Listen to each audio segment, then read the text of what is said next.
Yeah, Jermell Charlo Lions Only said the fans got no choice but to respect him come September 30th.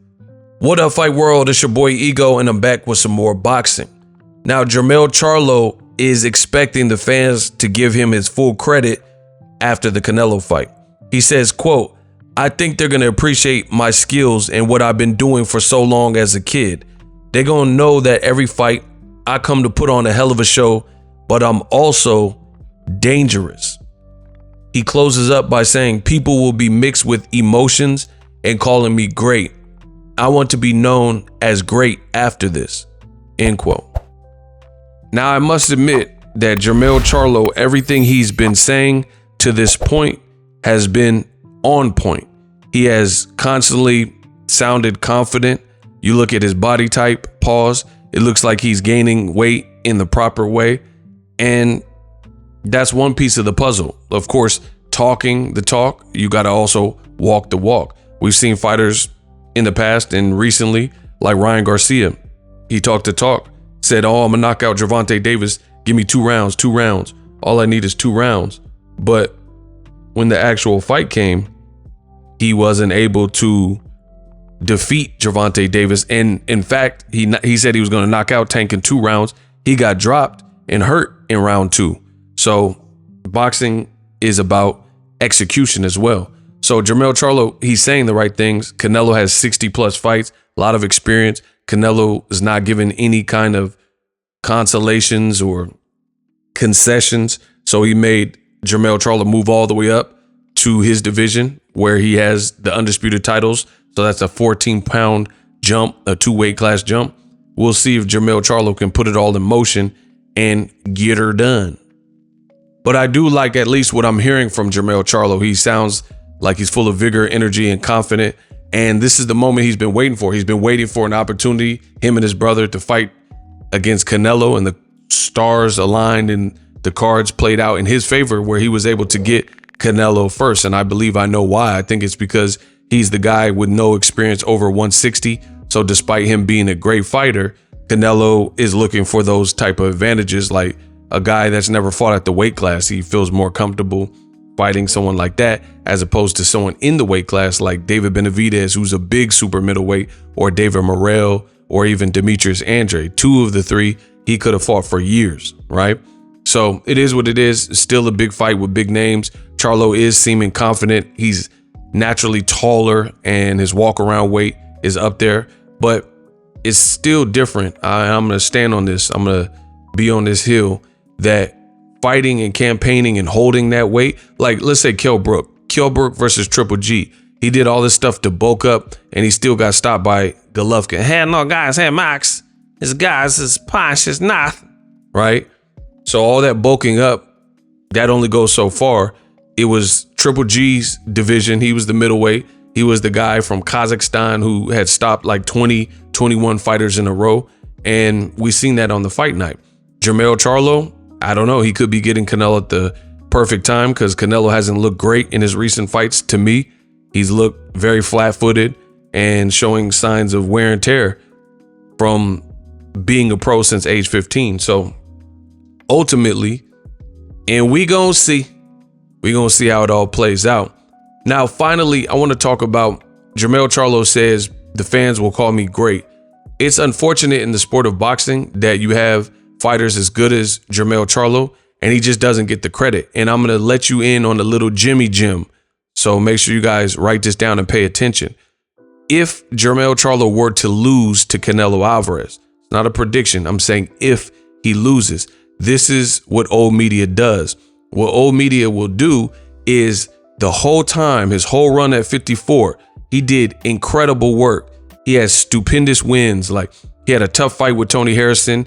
Arguably he won, but the judges said he lost. He came back and avenged that fight via knockout. And the second fight was a tough fight too. I was at both of them, part 1 and part 2. I was in New York and Cali for both of those fights. So the point is, he's done the Lennox Lewis route, where Lennox Lewis, if he lost, he avenged all of those losses by knockout. Lennox Lewis versus Oliver McCall, Lennox versus Hasim Rahman, and so on and so forth, right? This is how Lennox Lewis avenged his actual losses by knockout and came back correct.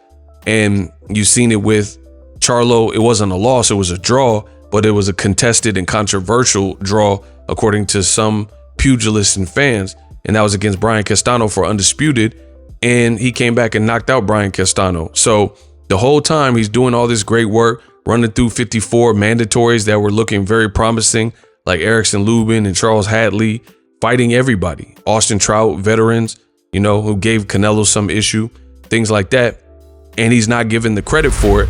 And then if he were to lose to Canelo, then old media will use that as a catalyst, like, oh, see, there, that's why we're not going to put him on the pound for pound list. But you're not a soothsayer. You're not psychic. You didn't know he was going to lose. And the pound for pound list is in the past. You should be ranking the people based on what they're currently doing. But we know how old media plays. What they like to do is they won't give the black fighter credit or whatever fighter that they don't like Jermell Charlo or Deontay Wilder. It's the same thing. Wilder had 10 title defenses and he had entered the ranks of like the Klitschko's and Muhammad Ali with this historic amount of title defenses. Never once did they even consider. Wilder's knocking out all these dudes early, first rounds and stuff. Never once did they even consider putting him in the pound for pound conversation. And then when he loses suddenly to Tyson Fury in the second and third fight, then of course they're not going to put him in the pound for pound because he's coming off of stoppage losses. But the point I'm making is even when he was doing well and knocking everybody out, then they didn't want to put him in the pound for pound list or conversation or give him his props. Same thing we're seeing with Jermell Charlo. So there's a lot of pressure on Jermell Charlo's back because, again, old media, if he loses this fight, especially if it's a bad loss, they're going to say, oh, he told you he's not pound for pound, but you should have put him on the pound for pound list for what he was doing at 54 before it even got to that. But we know old media likes to play games. So I think that's the unfortunate, but Jermell Charlo knows what he's up against and he's looking for respect. That's why he's taking this fight. We'll see how it plays out. Subscribe to the channel. Drop your thoughts in the comment section. I'm the best in the business. YouTube will now show you some videos that I've done you may be interested in. Subscribe and holler at me in the comments. And I'm out. Introducing Super Thanks. Right here on the official Boxing Ego YouTube. Super Thanks allows you, the viewers, to show a little bit of extra gratitude, which enables me as a full-time content creator to push out the content you need in the world of boxing. Underneath all the videos, you will see a heart with a $sign in it. You can enter any amount that you find suitable as a super thanks. A brand new interactive and colorful way to get your comments highlighted and noticed by not only myself, but other people on the YouTube platform. Super thanks, a unique and cool way to show and applaud us full-time content creators. Hopefully you guys enjoy the content. Super thanks. The future is now. The Hibernation 5s by Kenichi Bear. Hybrid gaming and lifestyle headphones. Out of the box, you can connect to any console or PC. Bluetooth ready with a low latency USB adapter, color RGB, and extreme bass mode. The Hibernation 5s adjust to you. Whether you need a gaming, travel, gym, or lifestyle headphones, the Hibernations got you covered. The new Hibernation 5s, link in the description. Customize the way you hear the world. Welcome to the nation.